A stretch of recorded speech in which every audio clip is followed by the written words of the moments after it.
కార్తీక్ పుట్టినరోజు కావడంతో కాంచన కార్తీకు, దీప, శౌర్యని తీసుకొని గుడికి వెళ్తుంది. ఇక వాళ్ళు ముగ్గురు ప్రదక్షిణలు చేసిన తర్వాత కొడుకు, కోడలు, మనవరాలి పేరు మీద అర్చన చేయమని పంతులు గారితో చెప్తుంది. ఇక పంతులు గారు వచ్చి హారతి ఇచ్చి నీ భార్యకి బొట్టు పెట్టు అని కార్తీక్తో చెప్పడంతో ఇక కార్తీకు దీపకు బొట్టు పెడుతూ ఉంటాడు. శౌర్య అయితే గుడిలో గంట కొట్టాలని వాళ్ళ అమ్మ నాన్ని పైకెత్తమని అడుగుతుంది.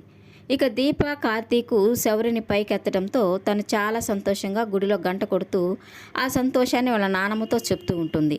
ఇక కాంచన అయితే చాలా సంతోషపడుతూ చాలా ముచ్చటగా ఉంది చూసేదానికి అని సంబరపడిపోతూ ఉంటుంది. ఇక కాంచన పసుపు దారాన్ని దీపకిచ్చి రాగి చెట్టుకు కట్టమని చెప్తుంది. ఇక దీప అక్కడికి వెళ్తుంటే కార్తీక్ని కూడా తోడు వెళ్ళమని చెప్తుంది. ఇక కార్తీక్ అయితే దీపతో నువ్వు చాలా సంతోషంగా ఉండాలి దీప, అమాయకంగా నవ్వుతూ పాటలు పాడుతూ ఉంటే చూడాలనుంది అని చెప్తూ ఉంటాడు.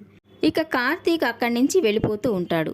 ఇక వెళ్తూ వెళ్తూ వెనక్కి తిరిగి దీపను చూస్తూ ఉంటాడు. దీప అయితే తన తాళిని తీసి కడ్లకద్దుకొని దేవుడికి దండం పెట్టుకుంటూ ఉంటుంది. ఇక అది చూడగానే కార్తీక్కి చాలా సంతోషంగా అనిపిస్తూ ఉంటుంది. ఇక కార్తీకు, దీప, శౌర్య కోనేట్లో దీపాలు వెలిగించాలని ప్రమిదల్లో నూనె పోస్తూ ఉంటారు.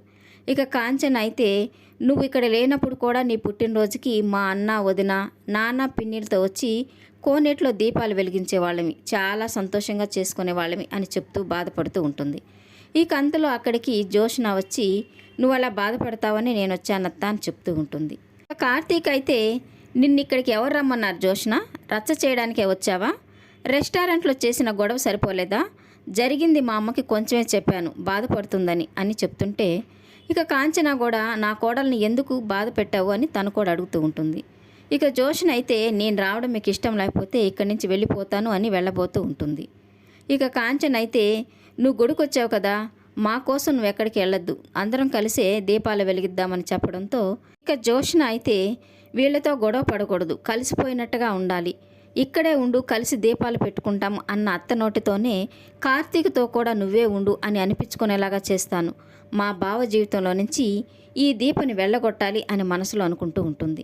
ఇక కార్తీక్ అయితే కోనేట్లో కార్తీక దీపాలు ఎందుకు వదులుతారో తెలియకుండానే కొంతమంది వదులుతుంటారు, అలా వదలడం వల్ల ఎలాంటి ఉపయోగం ఉండదు అని చెప్తుంటే ఇక జోష్న అయితే నువ్వు అన్నది నన్నే అని నాకు బాగా తెలుసు బావా, మరి దీపకు అన్నీ తెలుసు అంటుంటావుగా, మరి కోనేట్లో కార్తీక దీపాలు ఎందుకు వదులుతారో దీపని చెప్పమను, చెప్పు దీప చెప్పు అని దీపని అడుగుతూ ఉంటుంది. ఇక దీప అయితే జోష్నను అలాగే చూస్తూ ఉంటుంది. ఇక తను కార్తీక దీపాల గురించి జోష్నకి ఏం చెప్తుందా అనేది కమింగ్ ఎపిసోడ్లో తెలుసుకుందాం. ఈ వీడియో నచ్చినట్లయితే లైక్ చేయండి, సబ్స్క్రైబ్ చేయండి. Thank you for watching.